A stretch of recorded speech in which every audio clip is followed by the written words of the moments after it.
나경원 의원, 예, 토론해 주세요. 억장이 무너집니다. 얼마나 많은 판검사들이 물리적으로 사회적으로 죽어나가야지만 여러분들 이 헌법 파괴와 법치 파괴를 멈추시겠습니까? 민주당 의원님들 어떻게 법치주의라는 말을 입에 오르내리십니까? 박지원 의원께서 조금 전에 대법원을 압박하고 있습니다. 대법원장이 대법관 인사에 대해서 제청권이 있습니다. 대법원장이 대법관을 제청해서 국회의 동의를 얻어 대통령이 임명하게 되어 있는 것입니다. 근데 그 제청의 뜻이 뭡니까? 안건을 올려서 심의를 받는 것입니다. 그 제청권까지 형해화합니다. 코드 인사들이 그렇게 부족합니까? 부부를 다 헌법재판관, 대법관 다 시켜야 되겠습니까? 더 기르세요, 코드 인사들. 자, 오늘 신종호 고법부장이 생을 마감했습니다. 유서에는 죄송하다, 스스로 떠난다라고 되어 있습니다. 얼마 전 김건희 여사 사건을 1심 무죄를 2심 유죄로 한 굉장히 엘리트 판사였습니다.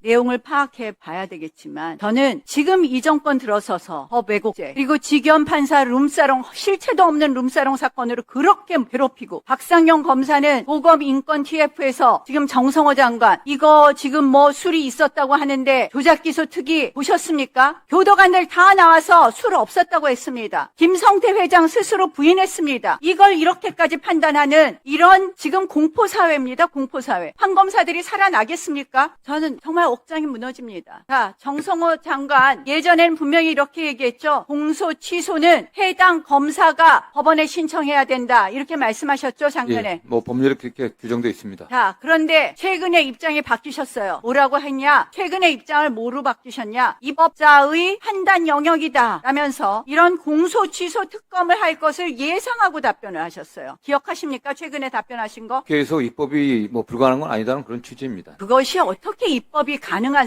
저는 민주당이 내놓은 특검 법안은 한마디로 위헌 덩어리다. 원래 말씀하신 것처럼 공소 취소는 해당 검사가 하는 겁니다. 이 사건 이재명 대통령과 관련된 사건 대법원에 가서 7년 8개월 받은 대법원 확정 판결 받은 겁니다. 선거법 사건은 어떻게 된 겁니까? 대법원에서 파기환송된 겁니다. 근데 이것을 갖다가 해당 검찰청도 아닌 검찰청 검사들이 기소한 것을 특검 검사가 공소 취소한다는 것이 입법자의 재량 영역이라고요. 저는 이것은 정신력에서 발표한 대로입니다. 헌법이 정한 권력 분립과 형사사법 절차의 기본 원리를 해한 위헌적인 법안이라고 봅니다. 어떠세요? 법률가적 양심으로 그렇게 생각하시지 않습니까? 의원님들이 국회에서 좀 잘 수기해 주시길 전 뭐 부탁드릴 수밖에 없습니다. 자, 정성호 장관님 이렇게 애매한 답변하시면요. 스스로 대한민국 헌정사에 그런 일을 하시는 겁니다. 저는 정성호 장관께서 이렇게 정도 애둘러서 하시는 말씀은 위헌적이라는 법률가적 양심에 기초한 답변이라고 생각을 합니다. 청와대 입장이 지금 시기만 문제 삼지 내용에 대해서는 타당하다는 입장이에요. 시기와 속도를 조절하겠다. 이건 뭡니까? 선거 앞두고 표 떨어질 것 같으니까 선거 끝나고 하겠다는 입장 아닙니까? 저는 시간이 좀 있으니 정성호 장관께서 설득해 주실 것을 초합니다. 적어도 이 법안은 폐기되어야 합니다. 뭐 위헌성 한두 가지가 아닙니다. 아니 일사부재리 원칙에도 반하고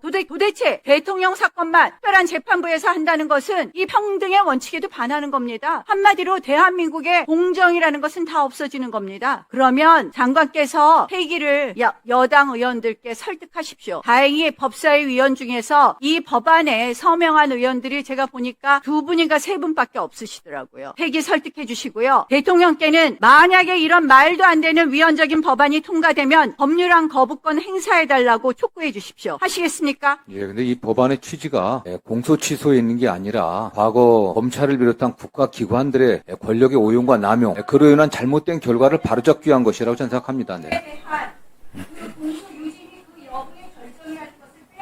그런 권한 여부는 어쨌든 그 권한 여부는 의원님들께서 수사의 대상이라든가 권한 또 범위 관련해서는 좀 충분히 논의를 좀 당부드리겠습니다. 네.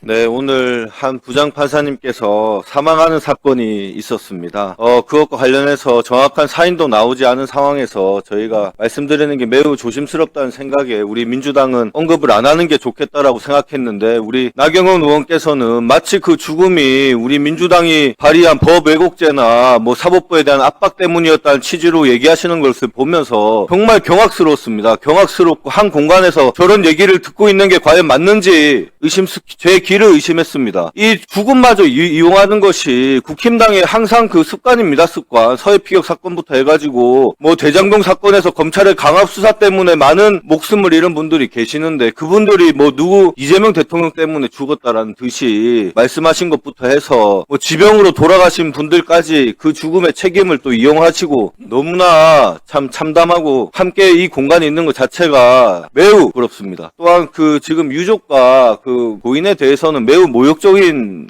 발언이기 때문에 이 부분에 대해서는 나경원 의원님 본인께서 적절한 입장 표명과 사과를 해야 된다고 저는 생각이 듭니다. 장관님, 그 김건희 국정농단 특검의 사건 이첩과 공소 재판 중인 사건의 이첩과 공소 유지에 관한 내용이 있는 거 아시죠? 네네. 그 공소 유지에는 공소 취소가 포함되는 겁니다. 당연히 포함되는 거 아니겠습니까? 네. 그럼 최혜병 특검에는 이첩과 공소 유지가 있고 공소 취소에 대한 명확한 규정도 있죠. 네, 그렇습니다. 이첩이라는 것은 기존에 진행되는 사건을 특검이 가져올 수 있다 이런 규정이 있는 거죠. 네네. 자, 윤석열 내란 특검도 똑같이 기존에 진행되는 재판에 대한 이첩과 그 재판에 대한 공소 유지 규정이 있습니다. 알고 계시죠? 예. 종합 특검 역시 기존 유지되는 재판의 이첩과 공소 유지 권한이 있습니다. 최근에 통과된 특검 4건 모두 다 기존 재판에 대한 이첩과 공소 유지가 결국에는 그 공소를 계속 유지를 할지 말지까지 결정된 권한까지 있는 거 아니겠습니까? 예, 그렇습니다. 이 법안들이 다 위헌입니까? 그렇지 않습니다. 위헌이 아닌 거죠. 네. 최근에 통과된 모든 특검법에는 이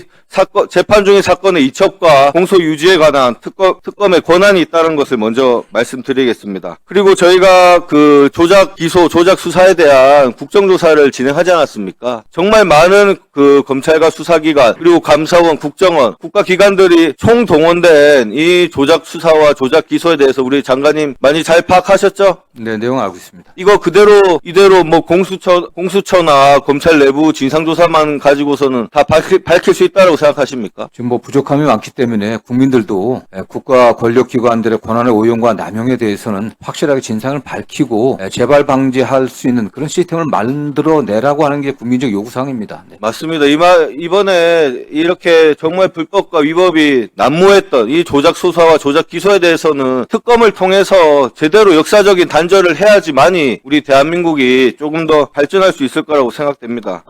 그리고 우리 장관님 한 가지 더 다른 얘기긴 한데요. 지난 3월에 있었던 울산 울주군 그 아버지와 아이 넷이 일가족 사망한 사건 알고 계신가요? 네. 보고 받으셨습니까? 따로 개별적으로 그 사건에 대한 보고 받지는 않은 것 모르십니까? 이 사건이 어떤 거냐면 그 일가족 아이와 아이 넷과 그 아버지가 그 극단적 선택을 했는데 하게 된 원인을 보니까 그 유일하게 생계를 책임지는 어머니께서 구속이 됐습니다. 구속이 되고 그 생계가 더 이상 유지될 수 없자 그 아버지가 아이 넷을 데리고서 이제 극단적 선택을 하게 된 사건입니다. 지금 법안도 많이 올라와 있고 올해 연말에 이제 수용자 처우에 관련된 법률인가요? 거기에 뭐 육아나 이런 관련된 내용도 포함되고 있는데 법무부 내부에서도 지금 그 생계를 책임지는 뭐 아버지가 됐든 어머니가 됐든 이런 부분에 대해서 구속하거나 향후에 그 수용자 처우를 함에 있어서 좀 더 많은 고려를 해야 되지 않을까요? 어떻게 생각하십니까? 예, 뭐 전적으로 옳으신 말씀입니다. 지난해 수용자 가족들의 생계 지원과 관련해서는 법안도 통과되고 또 예산도 반영돼 있습니다. 보다 적극적으로 저희들이 관심을 갖고 특히 미성년 자녀들에 관련해서는 또 지자체와 또 관련 단체와 저희 협력해갖고 이런 사고가 재발되지 않게 정말 최선을 다하겠습니다. 네.